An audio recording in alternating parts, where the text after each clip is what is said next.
Je voudrais vous parler spécialement de votre destinée, votre responsabilité dans votre destinée. Une chose importante que vous devez savoir, faites votre part. La destinée n'est pas une chose que vous subissez. Vous avez une responsabilité dedans. Il est temps de vous réveiller et de vous dire, qu'est-ce que j'ai à faire? Quelle est ma part? Quel est le degré de pourcentage de ma responsabilité dans la chose? Il ne s'agit pas de ce que les gens ont dit. Il ne s'agit pas du post que tu as vu sur Facebook. Il ne s'agit pas des commentaires des autres. Il ne s'agit même pas de ce que les autres ont mis sur leur statut. Il s'agit de toi-même. Qu'est-ce que tu fais de ta propre vie?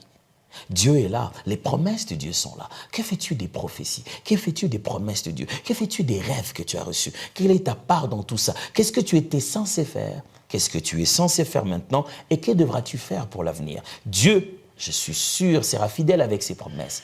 Mais toi alors, que fais-tu? Avec toutes les études que tu as eues, que fais-tu?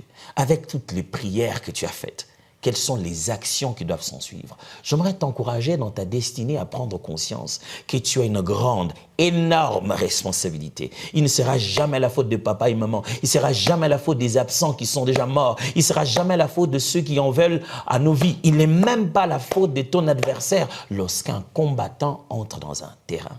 C'est sa responsabilité de gagner la bataille.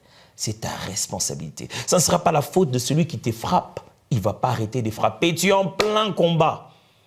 Ce ne sera pas la faute de ceux qui crient quand on t'a cogné. Ils ne vont crier que si quelqu'un fait une action. Si c'est à ton tour de cogner, ils crieront pour toi. Alors lève-toi et réveille-toi. Prends conscience que tu as un rôle à jouer.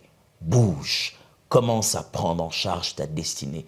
Il est l'heure d'agir. N'oublie pas, la destinée est comme un film dont toi seul en es l'acteur principal. Que Dieu te bénisse.